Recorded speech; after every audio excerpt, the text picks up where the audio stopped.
Berjumpa lagi dengan Ali MJ, channelnya Ngaji dan Ngopi. Muhammad belum datang Muhammad, tapi nanti datang. Ini kekayaan bahasa Arab. Ada lagi kata lama yahtur Muhammad, belum datang Muhammad, sebentar lagi datang. Bahasa itu bahasa Arab. Tapi kalau Allah sudah memakai kata-kata elan itu artinya tidak akan. Lam yahdur Muhammad, tidak akan hadir Muhammad itu. Tidak akan hadir. Itu perbedaannya kata-kata lama. Artinya semuanya tidak. Cuman ada bedanya. La yahdur Muhammad, Muhammad tidak hadir. Mungkin hadir, mungkin tidak. Ma yahdur Muhammad, belum hadir Muhammad, tapi mungkin nanti hadir. Lama yahdur Muhammad, belum hadir, sebentar lagi hadir. Tapi kalau sekarang lam, itu berarti tidak akan.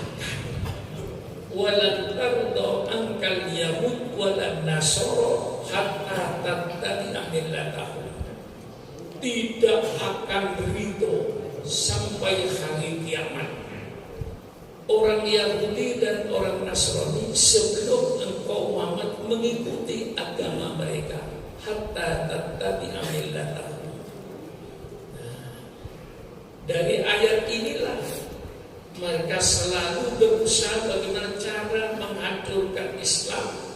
Di samping perang senjata, sekarang mereka mengutamakan perang pikiran. Nah, kita tidak sadar sekarang ini sedang terjadi perang pemikiran ini. Bagaimana mengacau umat Islam ini dengan target kalau bisa murtadkan umat Islam ini. Target maksimalnya murtadkan umat Islam ini. Target minimalnya dalam kitabnya yang saya baca, In'adul Ummatil Islamiyah an Islamiyah, jauhkan umat Islam itu dari ajaran Islamnya. Biarkan mereka ngaku Islam asal tidak sholat. Biarkan dia ngaku Islam asal pakaiannya tidak Islam. Wanita-wanita Islam pakai celana pendek misalnya. Itu program mereka. Kalau tidak bisa dimurtadkan umat Islam ini, minimal jauhkan umat Islam dari ajaran Islamnya, supaya umat Islam tidak menjalankan ajaran Islamnya. Bagaimana caranya? Warsusyuku fi qulubil mu'minin.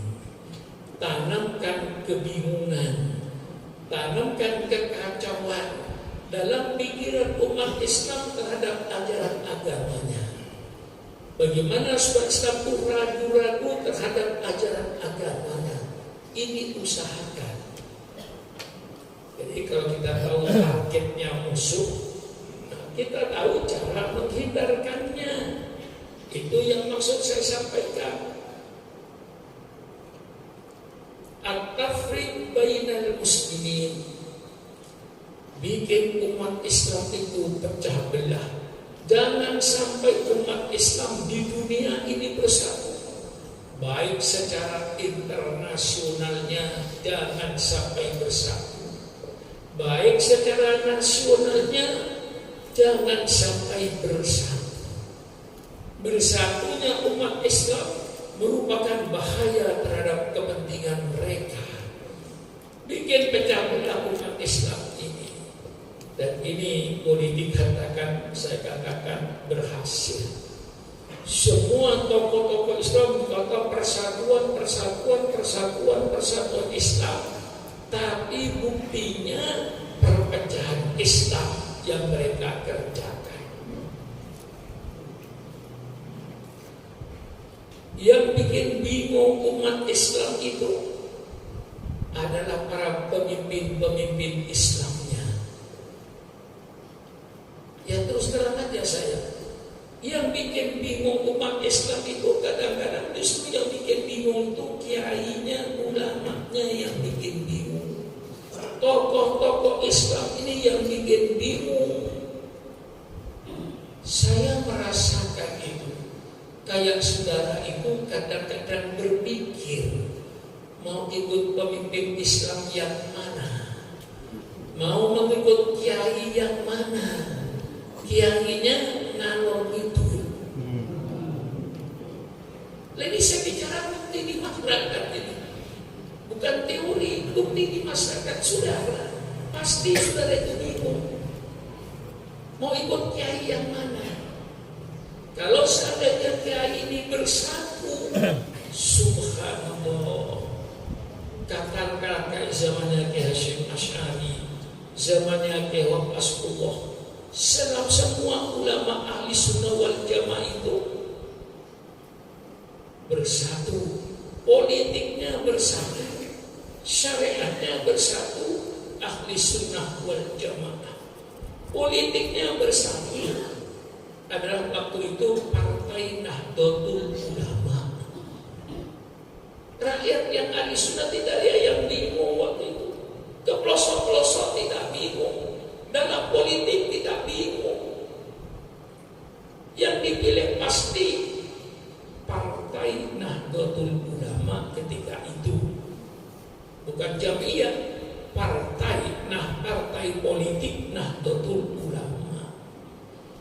Sampai waktu itu permulaan pindah ke P3 pun umat tidak bingung karena semua ulama ahli sunnah wal jamaah ada di P3.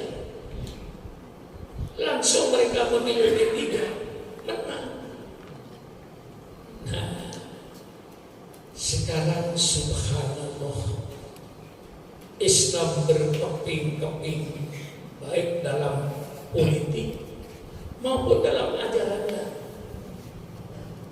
Ada Syiah, ada Salafi, ada Islam Jamaah, ada Islam Ahmadiyah, dan seterusnya dan seterusnya. Dalam politik bingung, ajaran Islamnya dibikin bingung.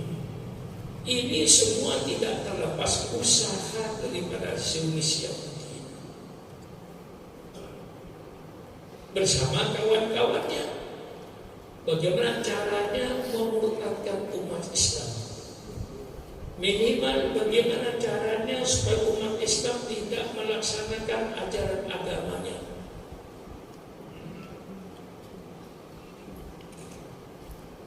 Mulai zaman kemerdekaan itu sudah dimulai oleh mereka. Terjadi kesepakatan yang namanya Piagam Jakarta. Ditandatangani oleh semua tokoh agama. Setelah terjadi perdebatan, akhirnya dapat dirumuskan yang disetujui oleh semua umat beragama, tanda tangan, yang berbunyi Negara Republik Indonesia berdasarkan ketuhanan dengan kewajiban menjalankan syariat Islam bagi pemeluk-pemeluknya. Kalau itu tidak dicoret, tidak ikut proklamasi, subhanallah ancamannya. Itu sejarah menunjukkan supaya umat Islam jangan menjalankan syariat Islam, biar aku Islam apa. Itu target minimalnya. Maksimalnya murtadkan umat Islam dengan segala macam cara. Tanamkan kebingungan dalam hati umat Islam, bikin umat Islam pecah belah. Maka selama partai Islam kayak seperti sekarang, lebih baik saya diam. Saya akan aktif kalau seandainya di Indonesia ada satu partai, Partai Islam Indonesia. Tidak ada P3, tidak ada PKB, tidak ada PAN, tidak ada PKS, tidak ada Bulan Bintang, ada cuma satu baru barangkali Supran Makmun tampil berjuang. Mati pun gak apa-apa kalau bela seperti itu, gak konyol. Nah, ini saya jelaskan. Nah, karena saya tahu baca dan kita baca kitabnya ini, dan anehnya dengan sistemnya, bagaimana caranya untuk mencapai tujuan itu. Sering saya katakan pada saudara-saudara, saya ulang-ulang supaya tidak lupa. Mereka dalam bukunya mengatakan ayat to'a asyajarota ahadu sini menjadi fa'il ya, daripada ayat to'a asyajarota menjadi maf'ulun bih. Ayat to'a asyajarota ahadu akroiha, hendaknya yang merobohkan kayu itu harus kayu. Subhanallah, hebat strategi ini. Yang merobohkan kayu harus kayu. Kalau saudara orang-orang Cikarang mau merobohkan kayu besar, beli kampak dari toko, jangan dikasih pegangan kayu, dorong kampaknya itu. 1 tahun tidak akan roboh kayu itu. Kapan robohnya kayu? Kasih pegangan kampak itu. Yang dipegang oleh saudara kampaknya apa kayunya? Yang dipegang kampaknya apa kayunya? Kayunya yang dipegang. Pukul baru roboh kayu itu. Robohnya kayu karena kayu. Hancurkan umat Islam ini. Umat Islam tidak bisa dihancurkan kecuali orang-orang Islam sendiri. Cari orang Islam yang bisa dibayar dengan dolar, yang bisa dicuci otaknya. Untuk merobohkan Islam harus orang Islam. Yang harus merobohkan kiai, menghancurkan kiai, harus kiai. Cari kiai yang bisa dibayar. Banyak kiai yang bisa dibayar itu. Kiai Wani Biro itu sudah banyak sekarang. Bahasa Jawa Wani Biro itu. Tapi insya Allah orang sudah ngerti itu. Kiai Wani Biro, cari kiai yang dalam kitab Ihya yang sudah saya bacakan pada saudara, ulama dunia, ulama usul, alladzina kana qasduhum minal ilmi an-tanahum baljah. Carilah kiai-kiai yang gila kemewahan.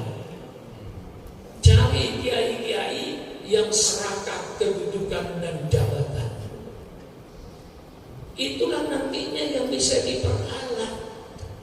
Nah, termasuk yang kita baca ini, seorang tokoh Islam di Pakistan yang bernama Ahmad Khan. Di sini ditulis Sayyid Ahmad Khan, saya hilangkan Sayyidnya. Ahmad Khan itu dididik oleh Inggris. Kalau datang ke Inggris didudukkan bersama-sama Perdana Menteri. Wah, merasa gagah, dicuci otaknya. Pulang ke Pakistan, ngaco. Nah, di antara pemikirannya yang akan kita baca ini. Jadi bukan mereka yang langsung menghancurkan Islam, bukan. Yang menghancurkan Islam, tokoh Islam sendiri. Yang dianggap kiai, dianggap ulama. Itu yang bisa menghancurkan Islam. Islam dihancurkan dari luar, pasti dilawan. Coba 65 PKI. Tidak bisa merusak Islam itu kalau orang luar. Tapi kalau yang di dalam yang merusak, yang ngomong kiai, sudahlah tutup mulut, walaupun kagak benar. Nah, Lesmi Ahmad Khan ini yang oleh Inggris dididik, dicuci otaknya sehingga berpikiran secara mereka. Akhirnya diantaranya nanti banyak pada pikiran dia itu pertama dimulai dengan ingkar sunnah, dan ini masuk ke Indonesia nih, ingkar sunnah. Quran dipuji-puji setinggi langit, hadisnya dihancurkan. Cukup umat Islam itu berpegangan sama Quran saja, karena Quran sudah sempurna, gini dihafal, tidak ada yang ketinggalan. Kalau hadis tunggu dulu. Hadis itu ditulis setelah Rasulullah wafat oleh Imam Bukhari, oleh Imam Muslim, oleh Imam Abu Dawud. Jadi hadis ini katanya Rasulullah berkata. Apa benar Rasulullah berkata? Ini cara untuk membingungkan umat Islam. Pikir, bagi mereka tidak ada masalah yang penting supaya umat Islam itu bingung. Dengan adanya semacam itu, kalau seandainya sudah tidak ngaji kepada saya, kemudian di luar nanti mendapat ceramah dari profesor doktor, diuraikan hadis ini begini di zaman Nabi belum ditulisnya setelah Imam Bukhari, Imam Muslim. Katanya Rasulullah berkata apa betul Rasulullah berkata? Belum tentu itu baru katanya. Nah, ini gunanya bukan hanya untuk membingungkan umat Islam, supaya umat Islam itu ragu-ragu terhadap hadisnya, yang akhirnya disimpulkan hadis tidak usah dipakai, cukup dengan loh. Kalau kita hanya pakai Quran, bagaimana kita sholat? Yang menjelaskan sholat dalam Al-Quran itu sunnah Rasulullah. Bagaimana kita sholat duhur, sholat asar? Di Quran tidak ada. Sholat 5 waktu di Quran itu tidak ada. Wajib sholatnya ada, aqimus sholatnya ada. Rasulullah yang menjelaskan atas petunjuk malaikat Jibril. Sholat duhur begini Muhammad, waktunya begini Muhammad. Sholat asar waktunya ini Muhammad. Sholatnya begini Muhammad, maghrib dan seterusnya. Itu mutasil sanadnya dari Jibril tentu dari Allah. Nah, itu dibikin bingung oleh mereka. Caranya gimana untuk bikin bingung? Hadis ditolak. Padahal yang menyuruh pegang hadis itu Al-Quran.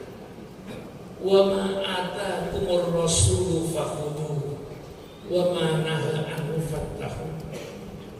Apa-apa yang dibawa oleh nabimu ambil oleh engkau, dan apa-apa yang dilarang oleh nabimu jauhi oleh engkau.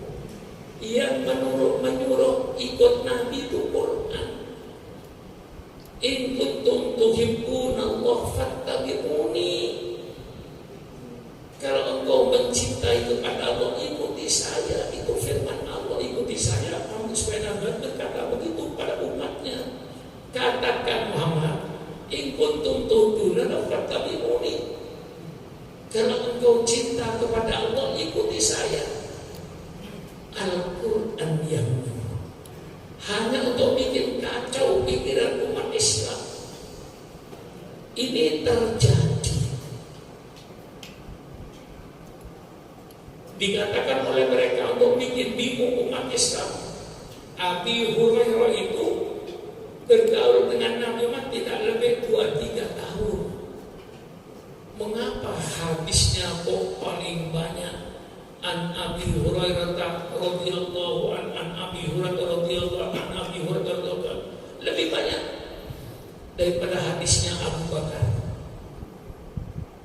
Padahal kata dia, Abu Hurairah bukan orang yang istimewa. Dia pikirannya biasa saja, standar. Bukan orang yang luar biasa cerdasnya. Bergaul dengan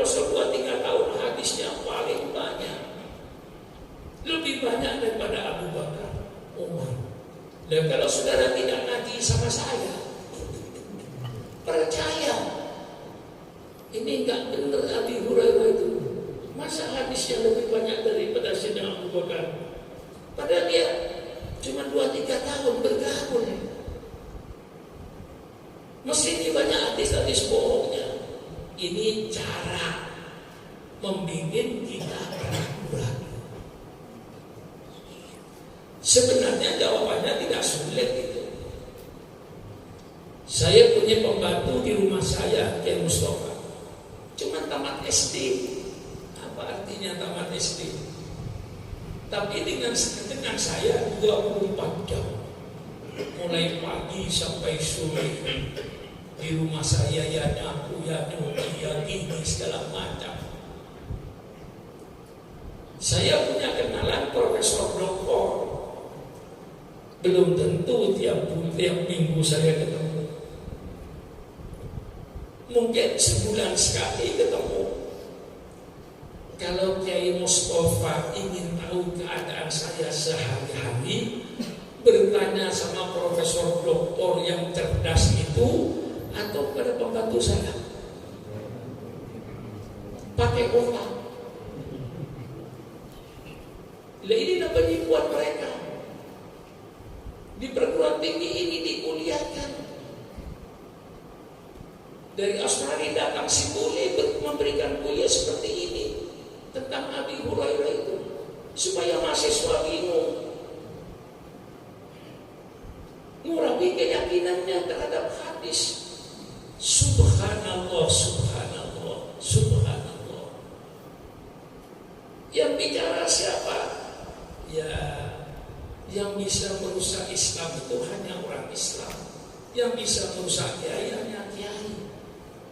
Maka saudara tidak usah terlalu pusing ukurannya itu. Ukurannya tidak usah terlalu pusing.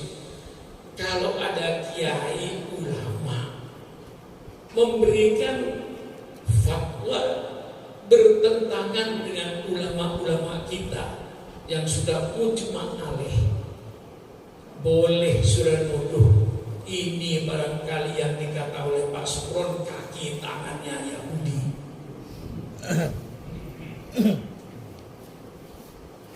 Banyak sekarang yang seperti itu. Tokoh-tokoh Islam yang kontroversi. Tahu saya.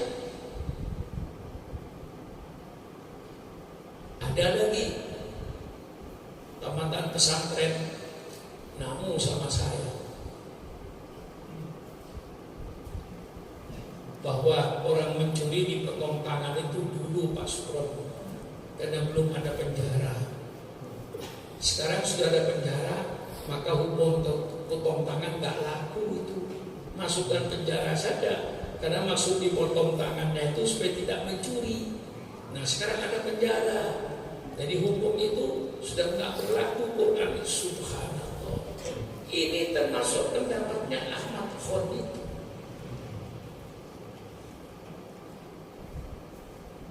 Termasuk pendapatnya Ahmad Khoni ini. Sudah masuk ke dunia pesantren.